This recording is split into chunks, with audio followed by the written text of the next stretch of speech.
This past August at Brook Valley Bassoon Days, I was lucky enough to sit down briefly with Kim Laskowski, former associate principal of the New York Philharmonic. Before winning her position at the NYPhil in 2003, Kim was principal bassoon of the Mostly Mozart Festival and the New York City Ballet. Kim also teaches at Juilliard and the Manhattan School of Music, and many of her former students are professional bassoonists in orchestras in the U.S. and abroad. I wanted to interview Kim on the channel because there's a uniqueness to her story, which I think is so important for everybody to hear. While she began her studies on the Heckle system bassoon, Kim switched to the French system to study with Maurice Allard at the Paris Conservatory before returning home to New York and switching back to the Heckle system. Not only is that part of her story unique, but she won her position as associate principal at the New York Philharmonic, her first symphonic orchestra position, at the age of 48. I'm going to leave the rest of this story to her. But there is one small detail. As you'll see, this was recorded at Bassoon Camp. It's not a production quality level that I would like, but if you've ever been to Brook Valley Bassoon Days, you'll know there is always something to do, and I didn't want to take him away from the students for so long, simply to do more production preparation. So I hope that you'll forgive me just this once. So, are you ready for this? It's morphin' time. Brontosaurus! Go, go, Power Rangers! Go, go, Power Rangers! Go, go, Power Rangers!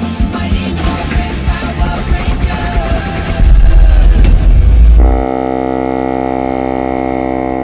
Oh, and one more thing. 60% of you who tune into my channel regularly don't actually subscribe, and I know that this may not mean something to you, knowing that YouTube will recommend you my videos anyway, but it really does matter to me that you hit that subscribe button. The number of subscribers I have directly influences my potential to develop more and better episodes. Bassoonists answer my emails quicker, they are more willing to do an interview, and more ideas are floated in my direction to produce interesting videos. So please do hit that red button. Thanks, and enjoy this one. First of all, I know you in particular because Joanne Simpson, who was my teacher, was such an advocate of the French bassoon, and your name was always mentioned as being an exponent in North America, but in New York City for the French bassoon. So can you begin with me telling me about how that started, the French bassoon, in your life, in your career?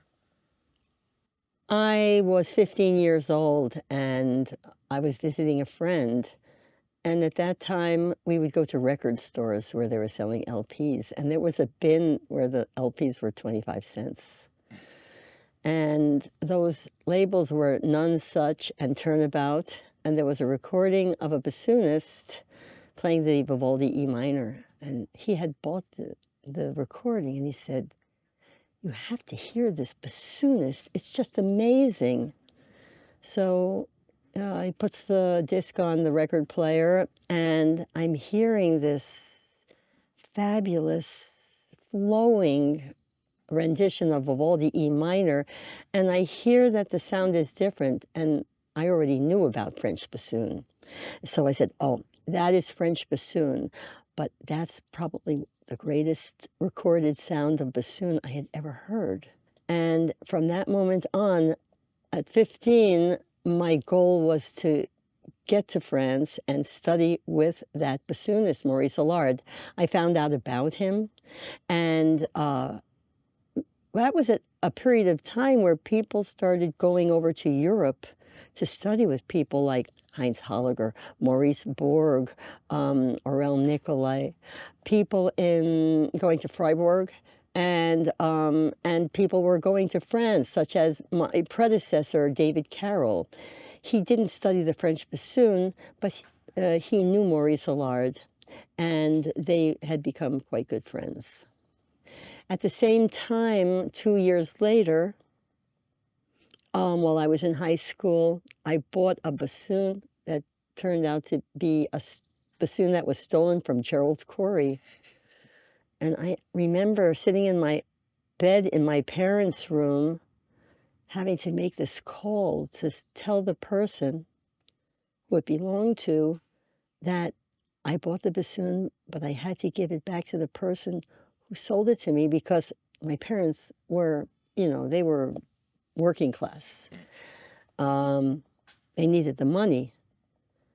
And I was speaking with Jerry Corey, and he said, "Oh, I received the insurance money for that already, and I bought a bassoon that I like better, but I would have been really interested to see the bassoon." I said, "Well, that's not happening," but that started a lifelong friendship with Gerald Corey. We talked about the French bassoon. He knew Maurice Allard. And in 1975, while I was at Juilliard, I had a woodwind quintet, and we were going to the Munich competition. And we spent 3 months in Europe, going from the Nice Festival, where we met Fernand Uberdus, where we studied chamber music with the famous clarinetist Jacques Lancelot, and on our way up to Denmark, where we were going to stay in a summer house that was donated to us by a Danish clarinetist. We stopped in Paris, and a friend of mine made a call to Maurice Allard, and he said, "Oh, just come on out to my house."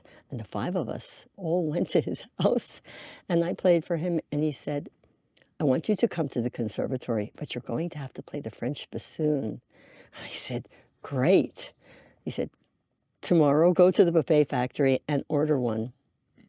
So I went to the buffet factory, and I ordered one, and then a year later, Jerry Corey went to Paris, and he carried the bassoon back to me in New York. And I had that bassoon in time to take some lessons with Maurice Allard in New York, because the Paris Opera was invited as a bicentennial present from France, 2 weeks of the opera. And we spent a lot of time together, and with the whole wind section of the Paris Opera, and they came out to my parents' house, and it was incredible. So I applied for a Fulbright scholarship. I won it, and then I auditioned for the conservatory. And it was really 2 of the most difficult years of my life, because I had to learn this thing. It was so different, but I loved it very much. And I was having a great experience, but at the same time, it was very demoralizing. And I missed New York very much. So I had gotten the second prize. Plenty of people leave the conservatory and don't even have a prize because they got a job or so. I do have a degree from the Paris Conservatory, but he wanted me to come back another year. And I took a leave of absence. But then Jerry and I and Ron Klimko and Chuck Holdeman, we had started this North American French bassoon quartet, and we went to was Edinburgh, where there was an IDRS event, a conference, and everybody from Europe was there. And of course, Maurice Allard was there, and that's where I had to tell him that I wasn't coming back to school, and he was sad. I went back to New York. After that, I quit the bassoon for 2 years because I couldn't figure. I was playing French system, and I needed also to have a life. I couldn't go back and live with my parents anymore. So I spent 2 years, met my husband, and he's put me back on the track of the bassoon. He said, "I really think you should go back to playing the bassoon." And I did. So you come back, you take 2 years off. Your husband says you should come back, or is encouraging. It's not Yes. that you do it because of him. Encouraging, very supportive. But now it's time, if you want to have a, let's say, professional career, or you want to receive remuneration anyway for your performance, then there is no choice but to switch back to the German system. Yes. So what was that like, coming from about 4 years of no Heckle system whatsoever, also with a different aesthetic in your ear on a day-to-day basis, What was that like when you began again, the German instrument? Well, the sound wasn't what I had envisioned for myself. Let me just say one thing. My entire life as an adolescent was to try to be Maurice Allard and sound like that. Mm-hmm. And what I learned at the conservatory was that imitation is great, but you're never going to sound like that person, but you're going to sound like yourself and with these influences. And I came to live with that and accept that and love it, even while I was in the conservatory, because I was working in France. Allard would get up in front of the class and say, who wants to do this job? Who wants to go to? I was the only person that raised my hand. So I started working there. And I remember the day I came back to the conservatory and told the administration I wasn't coming back. There were people there already saying, how would you like to do this thing at France Radio? Do you want to do this job? And I'm saying, wow, people really liked my sound. So I felt like I accomplished a lot.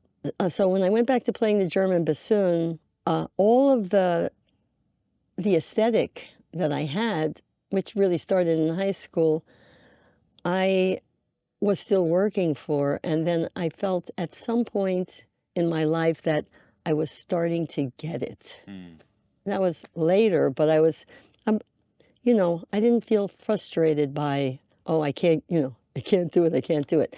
Other things, I was frustrated with other things about playing, but not developing the concept of sound, and it really had to do with expression. I realized I loved his playing because of the expression in the sound.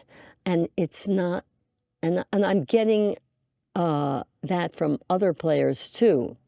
There are some people that I just listen to them because I feel it. And so I was less concerned with an exact sound as I was with, is there expression in the sound? And that means development of the sound in relation to, you know, the text of the music. How old were you by this point when you begin to play the Heckle system again? 27. Let's talk a little bit more practical career trajectory at this point. 27, you're back in New York.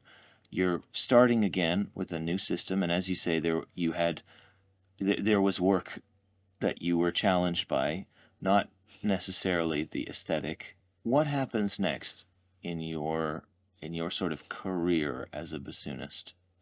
Well, I always had to do things to make money because I didn't have parents that could give me money to live. And I almost enrolled in hotel and restaurant school because I was working at a place called Dean and DeLuca, which was a very high-end gourmet food shop. And I knew about food already. I mean, I've been cooking since I was 11. And I said, okay, I'm going to do this. But then that life seemed really harsh, and I had no time for the bassoon. And if I was doing some bassoon-related thing, it usually was some improv, or I was playing in a rock and roll band or something like that and jamming with people. And so I needed to make money, but I never needed a lot of money to live. I found a great apartment. I was really lucky with that. I had roommates. I always keep everything at the lowest level because as a kid I was told money is not the important thing. You got to find something to do with your life that you love. So I was going to be playing music whether I made money or not. And so and then at some point I transferred into a life where I only made money playing the bassoon. But those were like a lot of what we call junk work. And junk work is lower paid, no union contract. But I didn't care. And the thing is that it sort of holds your career in limbo because you get associated with not the high quality jobs, but I didn't care. I just wanted to play Don Giovanni in Bronx opera, or I wanted to do. Well, how I made my career was jumping in at the last minute in a chamber music concert where they were playing the Reich C major or something like that. I just wanted to be in the moment, and I really had a lot of chops, and I had a lot of, I could play. So then after a while, people started to understand that I was a pretty good player, but I was not at the top of the food chain. And I was considered like a working class musician. I did shows and, sort of pop music things. And then at around I had my own show. That was like an accomplishment because I was always subbing other people's shows. And finally, somebody gave me my own show, and it ran for 2 years. And I was, let's see, it closed in 19.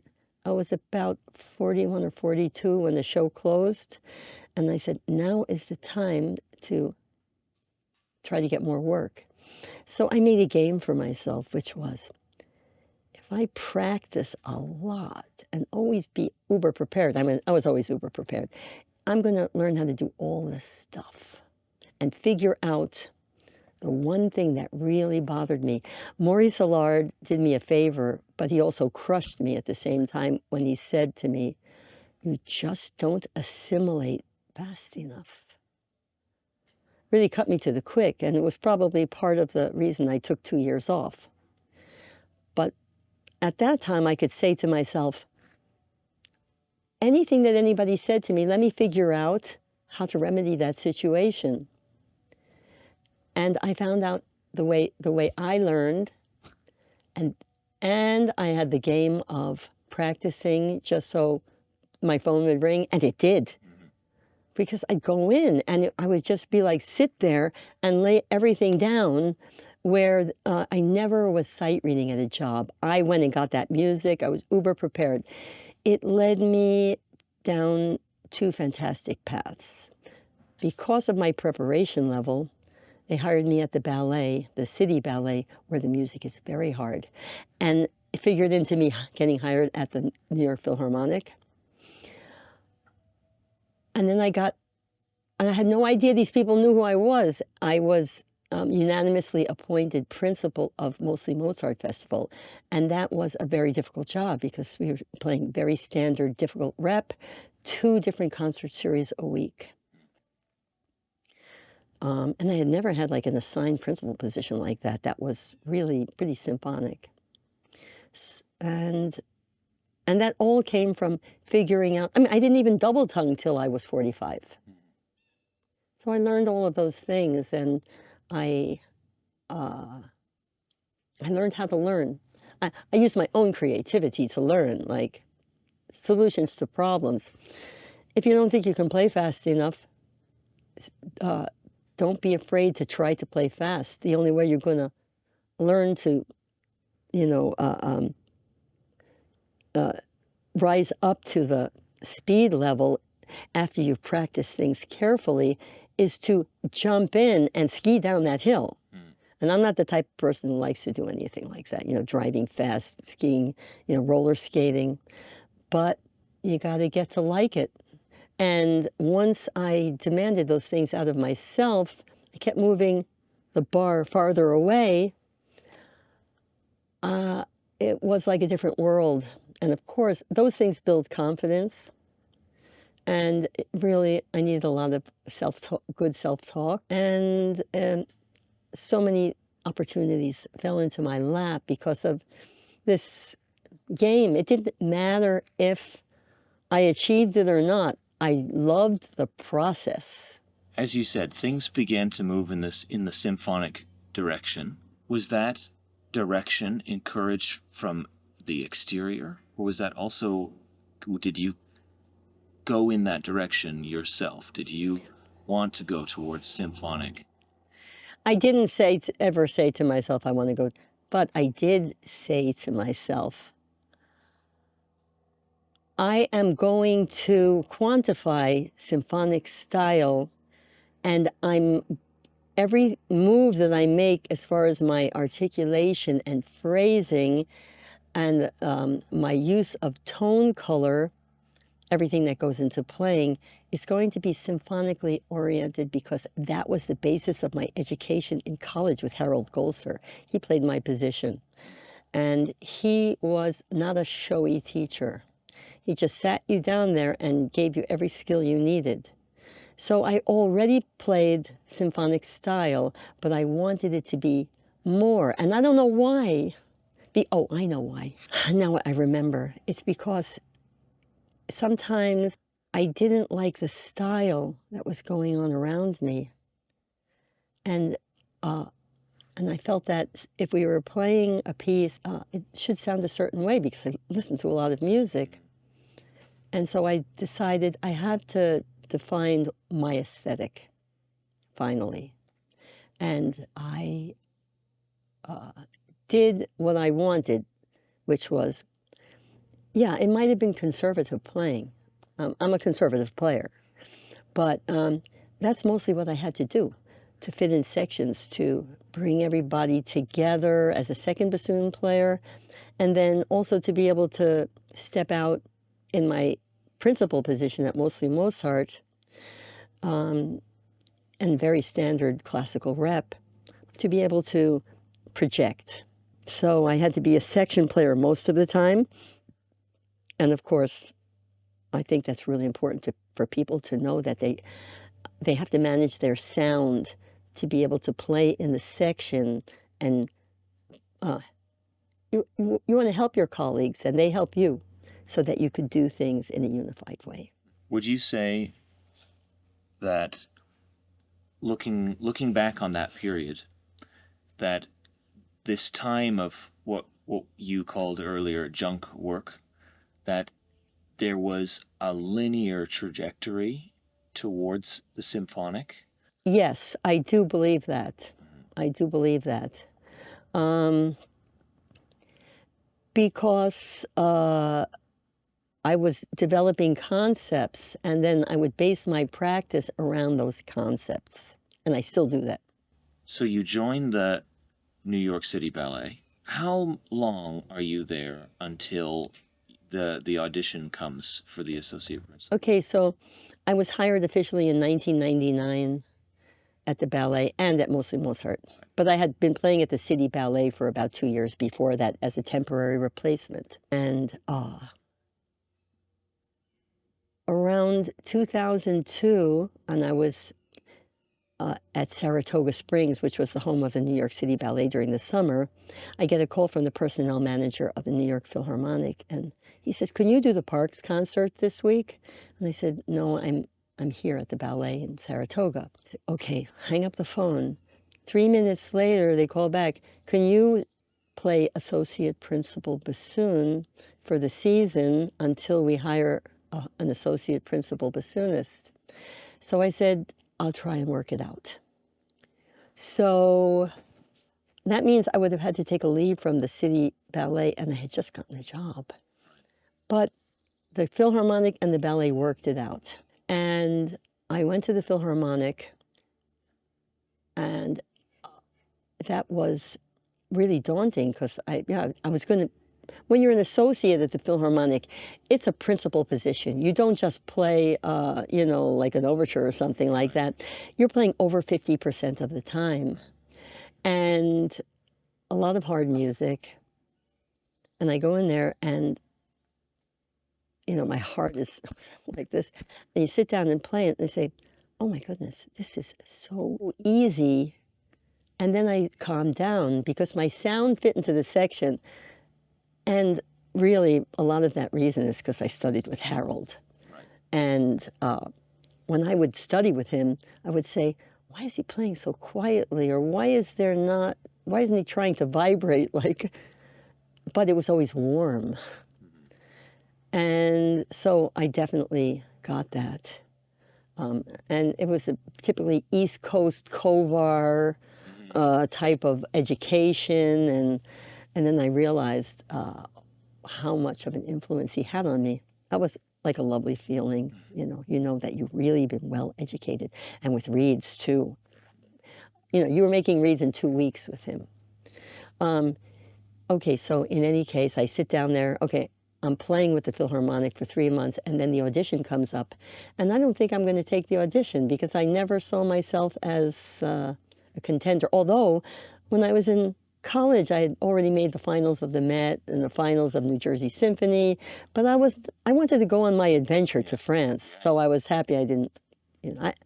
I had to live my life the way I wanted to. So I took the audition, and I didn't really expect anything to happen, but I kept advancing. And I advanced to the finals, but I was the only person in the finals.